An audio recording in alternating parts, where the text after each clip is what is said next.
O Capital, livro 2, Karl Marx, editora Boitempo, edição 2014. Apêndices. Apêndice 8 ao 11. Páginas 663 a 676. Apêndice 8. Trecho do manuscrito 2, páginas 140 a 141. Resumido por Engels na versão final, conforme página 498, nota da tradução.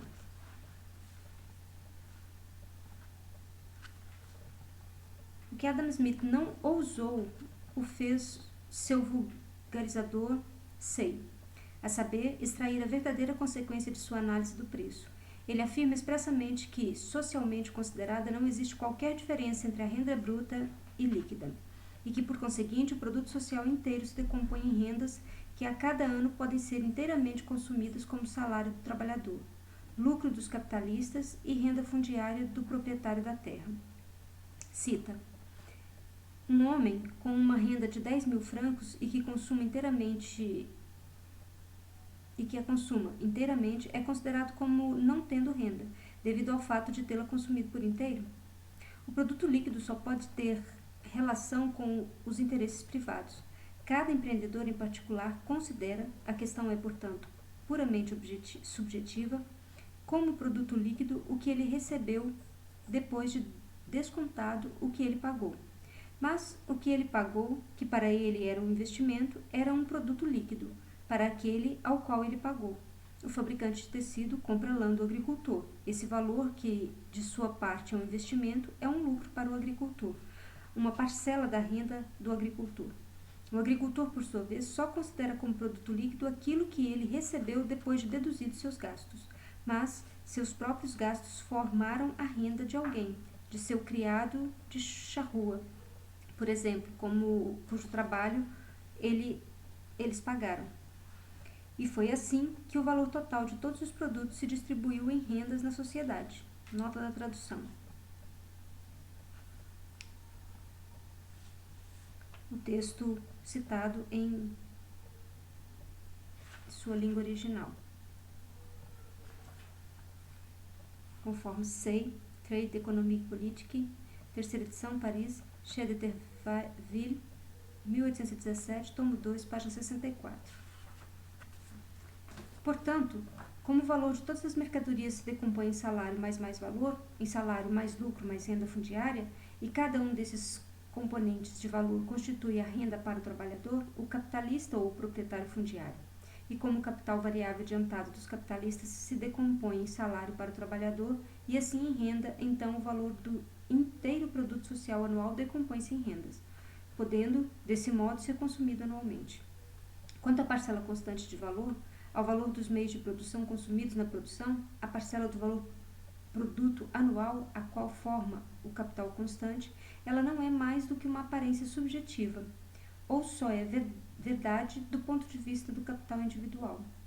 O que para um se apresenta como capital constante, ou seja, simplesmente como capital, é, para o outro, de fato renda. Esta é uma fraseologia que desde então encontra-se por toda parte na economia vulgar. Por fim, embora o produto de valor produzido por cada capitalista individual cubra apenas o salário mais valor, e não o valor produto inteiro, que no entanto não abarca o valor daqueles meios de produção que por eles foram empregados, consumidos, mas não foram produzidos pelo trabalho realizado durante o ano. O valor que a classe capitalista produz anualmente cobre socialmente o valor produto total, o valor produto do produto social anual. Ele pode, assim, comprar esse produto com o valor igual ao salário mais valor. Cita: para compreender plenamente essa matéria das rendas, é preciso considerar que o valor inteiro de um produto se divide em rendas de diversas pessoas, pois o valor total de cada produto é composto dos lucros dos proprietários fundiários, dos capitalistas e dos industriosos. Ou seja, o salário se chama aqui Profit de Indústria, que contribuíram para lhe dar existência.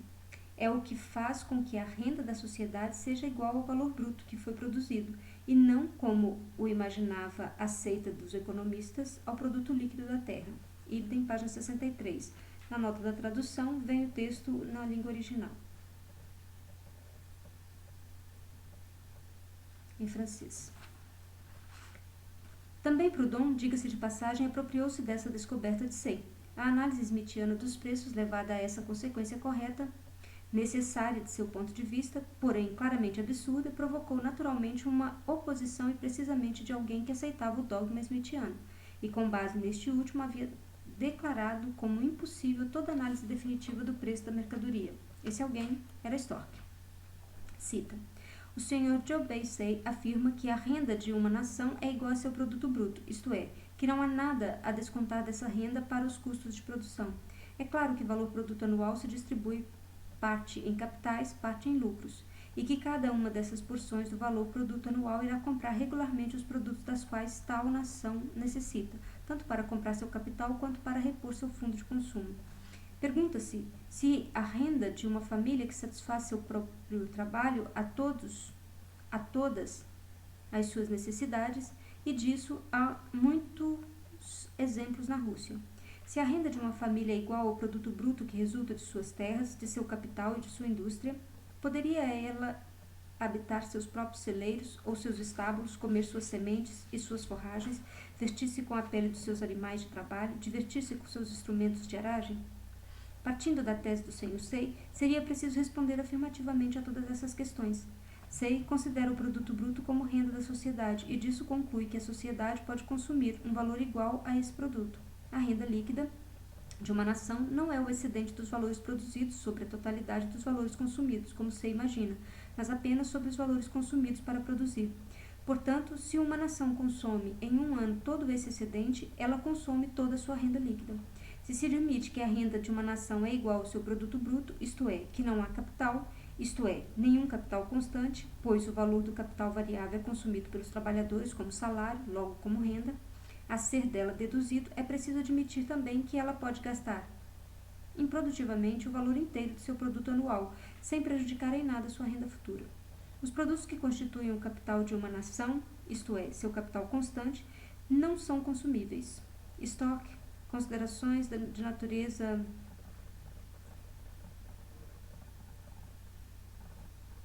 Paris, 1824, página 128 a 150 e seguintes. Nota da tradução. Texto em francês, como no original. Segundo Stork, portanto, o valor do produto social anual se decompõe numa parcela de valor que repõe o capital constante, meio de produção, e numa outra parcela de valor que pode ser fracionada em trabalho mais valor. Mas, como seria possível harmonizar esse resultado com a análise smithiana do preço, por ele aceita, e segundo a qual o preço de cada mercadoria é igual a salário mais valor? Isso ele se esqueceu de dizer. É somente por intermédio de Say que ele percebe que tal análise do preço conduz a resultados absurdos. Fim do apêndice 8 e início do apêndice 9. Trecho do manuscrito 2, páginas 146 a 147, substancialmente alterado por Engels na versão final, conforme página 539, notas da terceira nota da tradução. Assim como em ou setor 1, também no setor 2, a massa total de mercadorias na qual existem as 1.200 libras é o produto do trabalho empregado nessa esfera durante o ano. Mas apenas uma parte do valor produto é o produto do valor anual desse trabalho.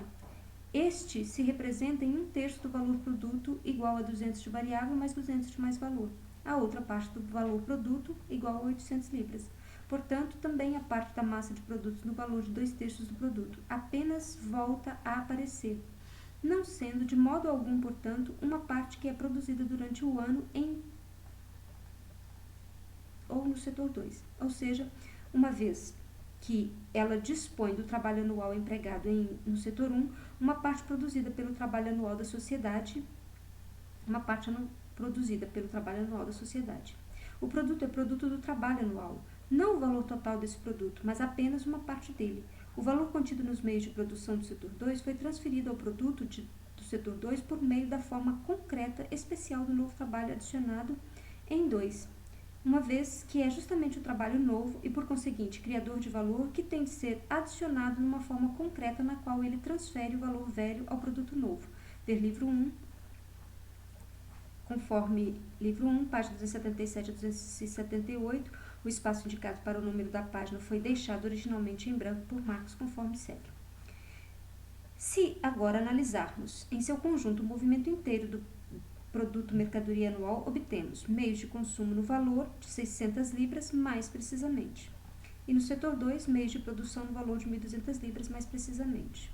Então, 400 libras de constante no setor 1, mais 100 de variável, mais 100 de mais valor. E no setor 2, 800 de constante, mais 200 de variável, mais 200 de mais valor. O sinal vertical significa que o produto entra no consumo individual dos produtores de sua própria categoria. O sinal diagonal, que os produtos, as categorias 1 e 2, se trocam um pelo outro. Por fim, o sinal vertical significa que o produto volta a servir para o consumo produtivo na categoria na qual ele provém. Volta a entrar no consumo produtivo de sua própria esfera. Ou também, no setor 1, produção de meios de consumo, 400 de constante mais 100 de variável mais 100 de mais valor. E no setor 2, produção de meios de produção, como 800 de constante mais 200 de variável mais 200 de mais valor. Esse esquema inclui por inteiro o processo social de reprodução, na medida em que este é mediado pela distribuição do inteiro produto mercadoria social. Depois do intercâmbio de constante dos 400 do 1 com variável de 200 mais valor de 200 do setor 2, constante de 400 do setor 1, não se constitui como antes a parcela constante de valor do produto 1, que consiste a partir dos meios de consumo, como existe agora, uma vez mais em sua forma natural originária na forma dos meios de produção, dos meios de consumo e na forma natural na qual ele pode funcionar como parte constante do capital produtivo de 1. Em suma, pode voltar a funcionar como capital constante. Essa parte do capital é constante do ponto de vista do processo de valorização. Seu valor reaparece no produto ou é transferido ao produto recém-formado. Ela não é um produto desse processo, mas do ponto de vista do processo de trabalho, ele existe na forma dos meios de produção, dos fatores objetivos do processo de trabalho, em oposição ao seu fator subjetivo. A força de trabalho atuante ao trabalho. Enquanto não existe nessa forma, ele não pode funcionar como componente do capital produtivo. Por outro lado, ele existe após o mesmo intercâmbio, variável de 200 mais valor de 200 do setor 2, não só como produto de valor do produto de 2, isto é, como parcela de seu valor na qual se expressa o valor do capital variável ou o preço do trabalho mais o mais valor, mas essas parcelas de valor existem agora ao mesmo tempo na forma natural, na forma de uso em que o salário serve à reprodução do trabalhador e o mais valor à reprodução do capitalista individual, a seu consumo individual. Esse intercâmbio entre 1 e 2 não é senão a troca de meios de produção que constituem uma parte do produto social por um equivalente em meios de consumo, que constitui uma parte do mesmo valor do produto social. Com isso, as parcelas de valor nas quais se decompõe o valor total do produto social não são, de modo algum, alteradas. Se observamos esse valor após o intercâmbio entre 1 e 2, e além disso atentamos para o fato de que ambos foram tão somente partes do valor produto social, encontramos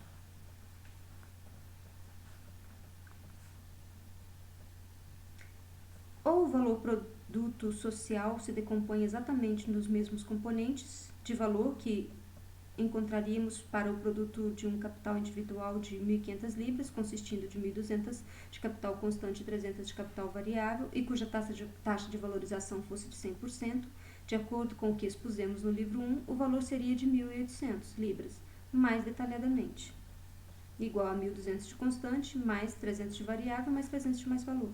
De acordo com a figura do intercâmbio, portanto, variável de 200 do setor 2 mais valor do setor 2 de 200 existem na forma de meios de consumo, ao passo que constante de 400 do setor 1, ao contrário, existe na forma de meios de produção. Se a produção social inteira é distribuída entre as duas grandes categorias de meios de consumo e meios de produção, isso aparece da seguinte forma: meios de consumo, segue fórmula, e meios de produção, também segue fórmula. Em 2, encontra-se agora tanto os meios de produção que servem diretamente para a produção de meios de consumo, quanto os meios de produção que servem para a produção daqueles meios de produção. Na verdade, enquanto os meios de produção do setor 1 são consumidos na produção de meios de consumo, novos meios de produção são produzidos em 2 para a reposição. Essa figura se decompõe portanto, em 3 figuras que nos mostram a questão sob diferentes aspectos: meios de consumo, meios de produção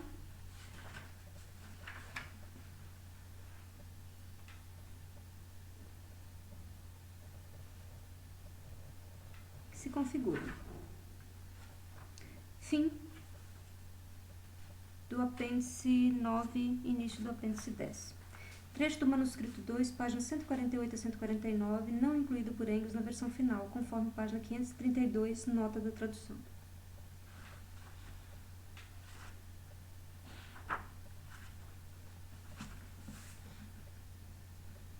Eu não vou repetir todas as fórmulas, porque elas já foram citadas durante a leitura do texto traduzido e finalizado por Engels. Mas algumas delas, sim. Se tomarmos o valor produto produzido por um capital individual, por exemplo, uma máquina de 600 libras, o resultado da análise desse valor produto será, por exemplo, 400 de constante, mais 100 de variável, mais 100 de mais valor. Sabemos que esse valor total existe na forma natural de um meio de produção, e sabemos também que a forma natural ou forma de uso do produto em nada altera absolutamente a análise do seu valor, isto é, que em nada altera esta última o fato de 4/6 ou 400 do valor dessa máquina serem ao valor dos meios de produção consumidos em sua construção, e o sexto igual a 100 ser ao preço da força de trabalho nela consumida, e o sexto igual a 100 ser ao trabalho adicional não remunerado que foi adicionado à sua construção. O valor dos meios de produção empregados em 400 e a decomposição do produto de valor de 200 adicionado pelo novo trabalho em valor que é ao valor da força de trabalho e do mais valor não guarda absolutamente nenhuma relação nem com a natureza concreta dos meios de produção, nem com a natureza concreta do tipo de trabalho que se converte ou que os converte de meios de produção em produto.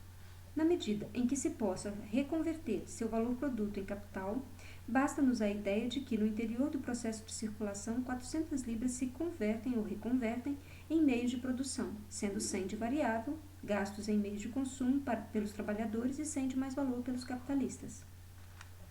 Mas, se apresentam dificuldades para se efetuar essa reconversão, então contentamo-nos com a ideia de que, por meio de uma série de transações que conduzem de nada a lugar nenhum, a conta termine por fechar. Esse tipo de subterfúgio perde sua validade assim que tratamos do capital social e, por conseguinte, do valor produto social. Para cada capital individual existe, do lado de fora, um mundo de mercadorias, mas o capital social e seu produto abarcam em si o mundo inteiro das mercadorias. Ademais, a consideração da reprodução simples impede o subterfúgio pelo fato de que, nela, o meio de produção produzido é uma forma de novo capital acumulado, nos limites da reprodução simples. Ele não pode ser mais do que um substituto para o capital constante consumido. Os 2/3 da jornada de trabalho social incluídos nas 400 libras, 200 de variável mais 200 de mais valor do setor 2, contém trabalho que foi despendido unicamente na produção de meios de produção e que tem de servir para a reposição do capital constante consumido. O valor assim produzido não existe duas vezes para a sociedade. Ele existe nos próprios novos meios de produção produzidos, ferro, madeira, etc. Tampouco para os produtores desse capital constante, seu valor existe duas vezes. Para eles, ele existe imediatamente como valor do seu próprio produto. Altera sua forma para eles, de meios de produção e meios de consumo, mas apenas porque uma parte dos meios de consumo representa para seus produtores o valor constante de capital que volta a aparecer, e por conseguinte precisa ser reconvertido da forma de meios de consumo para a forma de meios de produção. Assim, embora esse componente de valor dos meios de produção se decomponha para seus produtores em meios de consumo, para a sociedade ele se decompõe em substituto do capital constante consumido. Quando isso não é compreendido, chega-se, como Adam Smith, apenas à ideia de que, por exemplo, uma parcela do valor da maquinaria é consumida pelos trabalhadores, mas a maquinaria, ela mesma, não pode ser consumida. Citação.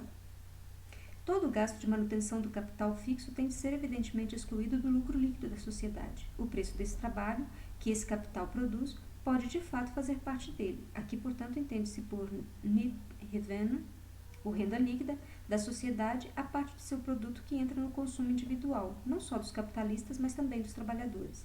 Assim como os trabalhadores empregados podem aplicar o valor inteiro de seu salário em estoque reservado para o consumo imediato. mas em outros tipos de trabalho, tanto o preço como o produto integram esse estoque. O preço vai para o estoque dos trabalhadores e o produto e os produtos vão para os das outras pessoas cuja subsistência, conforto e diversão são incrementados mediante o trabalho daqueles trabalhadores. Nota da tradução, o texto em inglês original de Adam Smith, citação livro 2, capítulo 2. Fim da citação. Assim também, a sociedade capitalista encontra-se anualmente na mesma necessidade imaginada pelo Sr. Sênior. Ela dedica uma parte da sua jornada de trabalho anual à indústria, à produção não de arcos, mas de outros meios de produção, a fim de repor o capital constante consumido. Nota 1. Quando o selvagem, ensina Sênior, fabrica arcos que ele exerce uma indústria, mas não pratica abstinência, conforme livro 1, página 582, na edição brasileira, livro 1, página 672, conforme Flerovski, sobre a verdadeira abstinência praticada pelo camponês russo, a fim de não comer seus grãos, mas consumi-los como sementes.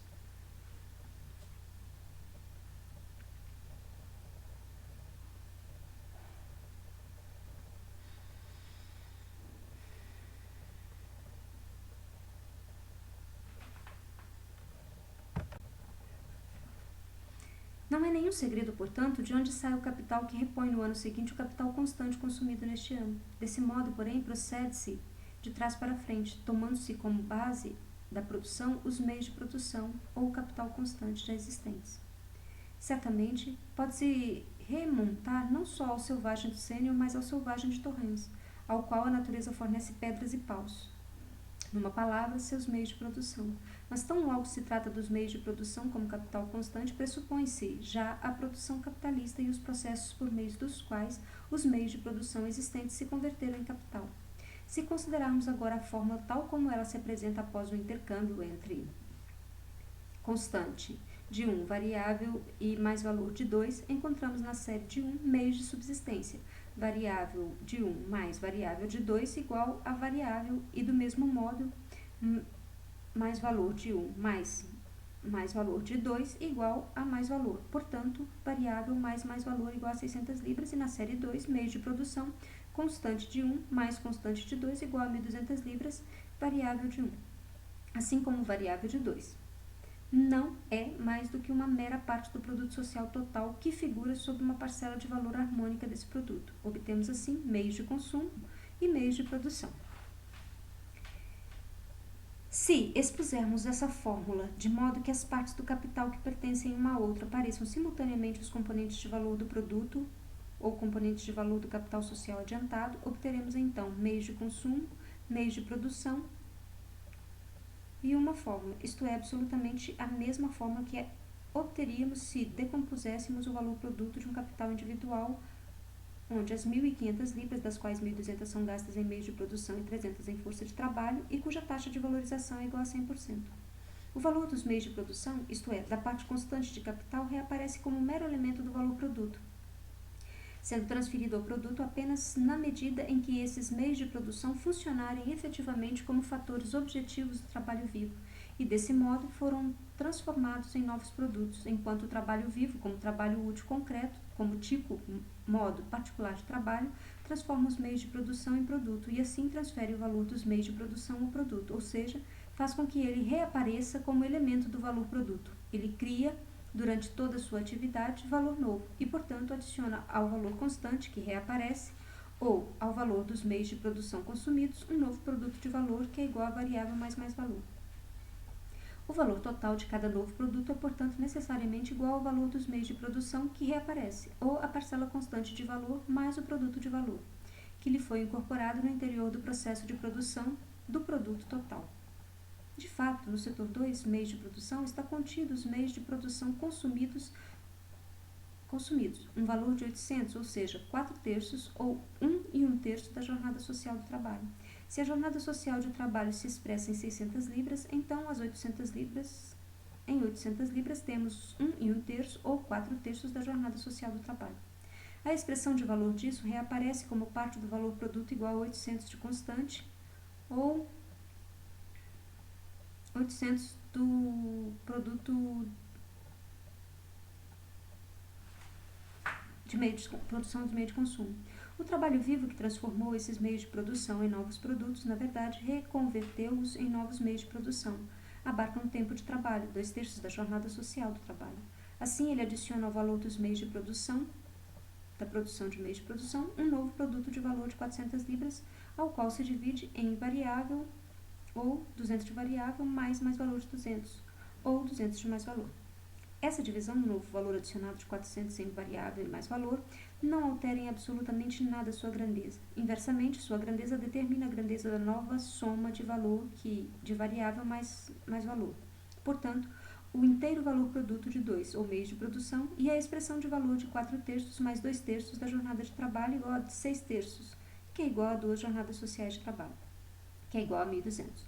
E desse valor total, o valor constante é a expressão de valor de 4/3, valor constante de 800, da jornada social de trabalho passada, anterior à produção desse produto do setor 2, no momento.